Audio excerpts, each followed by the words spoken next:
Opening deep in Shanidar Cave hidden in the Zagros Mountains of Iraqi Kurdistan, archaeologists found something chilling. The skeleton of a Neanderthal male now known as Shanidar III with a deadly wound in his ribs.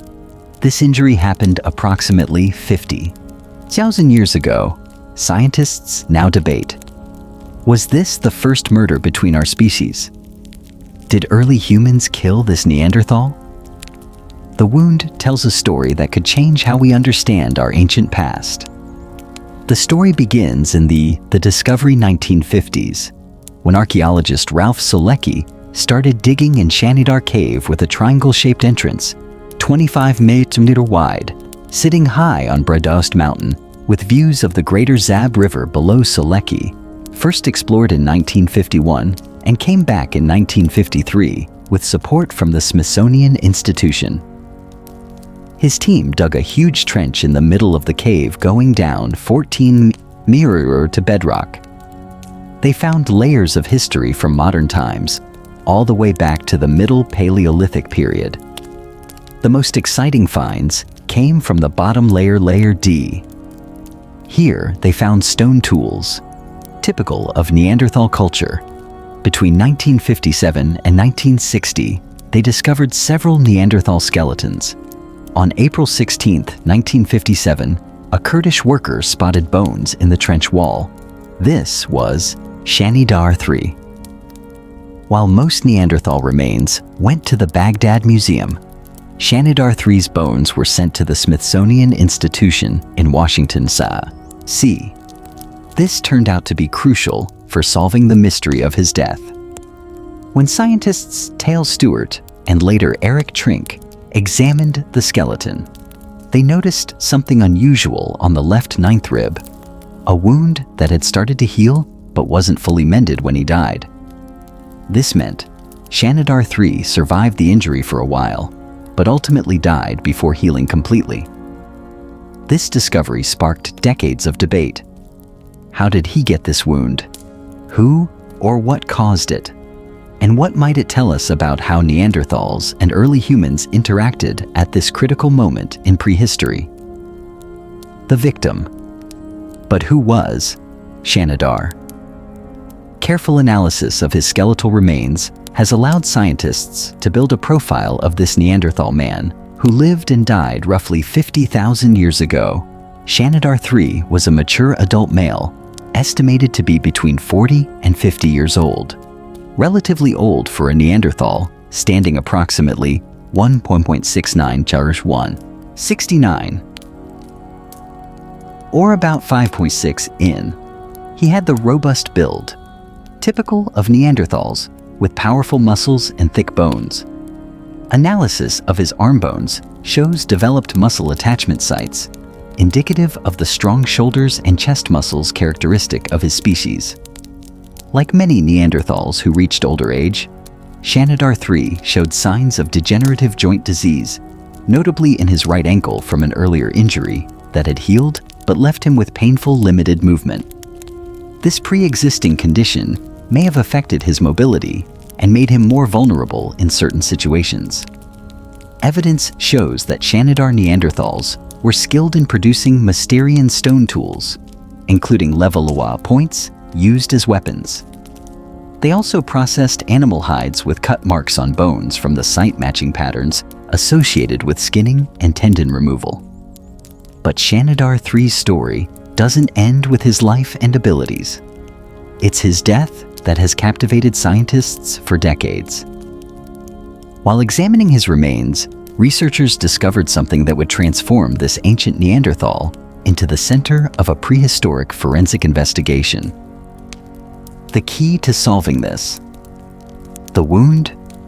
Ancient cold case lies in the wound found on Shanidar III's left ninth rib. The wound is a clean cut on the lower edge of the rib with microscopic evidence of new bone growth around the injury. This tells us Shanidar III lived for at least several weeks after being wounded.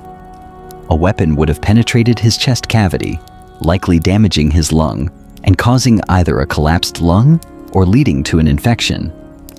Without antibiotics, either condition could be fatal. The wound's angle and nature provide crucial clues. Whatever pierced Shanidar III's chest came in at a roughly 45 downward angle, suggesting he was standing when hit with his attacker, either above him or throwing a weapon from a distance. The clean cut without much crushing or fracturing around it indicates the weapon likely had a sharp edge, but didn't hit with massive force. To solve this mystery, scientists needed to experiment. In 2009, researcher Stephen Churchill and his team at Duke University conducted a groundbreaking study. They made replicas of stone tools from that period and tested them on pig carcasses, which have similar rib cages to humans. They tested two scenarios: high-energy impacts, like someone stabbing with a heavy thrusting spear at close range, typical of Neanderthal hunting methods, and low-energy impacts like lighter projectiles thrown from a distance, more associated with early modern humans. The results were clear. High-energy impacts caused massive damage, multiple broken ribs, bone fragments, and widespread fracturing. Low-energy impacts made cleaner punctures without as much surrounding damage. When they compared these results with Shanidar III's actual wound, his injury lacked the extensive damage typically associated with a thrusting spear. It appeared more consistent with a light projectile weapon. So what does this tell us about who might have attacked Shanidar III? Now that we understand the suspect's wound, we can consider the suspects in this prehistoric cold case. There are three possibilities. First, it could have been an accident. Maybe Shanidar III fell onto something sharp or got injured during a hunt. But the clean, precise nature of the wound makes this unlikely. Second, another Neanderthal could have attacked him. Neanderthals certainly fought amongst themselves over food territory or mates. The third and most intriguing possibility, Shanidar III was killed by a member of our species, Homo sapiens. The timing makes this option compelling, as Shanidar III died precisely when modern humans were moving into Western Asia from Africa, entering lands that Neanderthals had controlled for hundreds of thousands of years. The weapon technology provides the most compelling clue.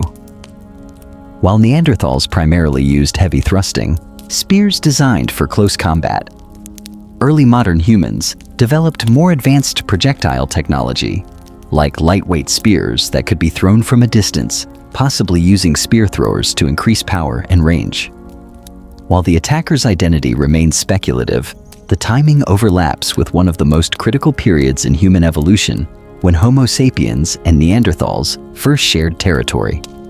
If this interpretation holds, we may be witnessing the earliest forensic evidence of interspecies conflict. By about 100,000 years ago, species in conflict. Early modern humans had begun moving out of Africa into the Middle East. By 50,000 years ago, Homo sapiens were established in Western Asia and beginning to spread into Europe. As humans expanded, Neanderthals declined, going extinct in most places by 40,000 years ago. This overlap in time and space raises the big question: what happened when Neanderthals and modern humans met? Did they live peacefully side by side? Did they interbreed? Or was there competition and conflict? We know interbreeding happened. Most people of Eurasian descent today carry approximately 1 to 2 Neanderthal DNA, but this doesn't rule out competition or conflict. The archaeological record shows the two species had different technologies and strategies. Modern humans developed more sophisticated throwing weapons, built wider social networks, used more diverse food sources, and possibly had more complex symbolic thinking. These advantages may have given Homo sapiens the edge, especially during the harsh climate swings of the Ice Age. The case of Shanidar III gives us a possible glimpse into this competitive relationship. Anthropologist Pat Shipman calls it the invader's advantage. Other possible cases of violence between the species are rare but suggestive. A Neanderthal from Caesar, France, dating to around 36,000 years ago, has a healed skull fracture that might be from interpersonal violence. The experimental work on Shanidar III's wound led researcher Stephen Churchill to a sobering conclusion. If they perceived Neanderthals as ecological rivals and had the ability to displace them by coalitional killing, they probably did so. But the evidence doesn't support a simple story of humans violently wiping out Neanderthals. The truth was likely more complex, involving climate change, population shifts, competition for resources, and possibly disease, alongside occasional violent encounters. What Shanidar III gives us isn't proof of systematic violence between species, but rather a single poignant example of what might have been happening during this crucial transition. One Neanderthal who died from a wound that bears the technological signature of our own conclusion: ancestors, beyond the forensic details. Shanidar III's case comes at a critical moment in human history when our species was expanding across the globe and encountering other human species who had evolved separately for hundreds of thousands of years. His wound gives us a rare tangible connection to this pivotal transition. What makes this evidence so compelling is how it connects innovation to competition. The projectile technology that likely killed Shanidar III represents a breakthrough that would continue developing over thousands of years. This ability to innovate to create tools that extend our physical capabilities is a defining feature of our species. But as Shanidar III reminds us, innovation has often been linked to violence as well as progress. Perhaps the most powerful aspect of this ancient cold case is how it humanizes both victim and suspect. Shanidar III wasn't just a fossil.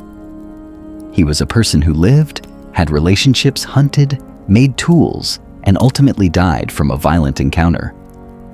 His attacker was also a person operating within their cultural knowledge, using their technology to survive in a harsh world where resources were scarce and competition was fierce. The investigation into Shanidar III continues. In recent years, new excavations led by researchers from the University of Cambridge have returned to the site using modern archaeological techniques that weren't available during Select's original work. In 2018, they discovered another Neanderthal skeleton, dubbed Shanidar II, located close to where the famous flower burial was found. As we continue to uncover evidence from our evolutionary past, the case of Shanidar III stands as a powerful reminder that the tools of modern science can illuminate even the coldest of cold cases. A possible murder that occurred 50,000 years ago at a pivotal moment in the human journey.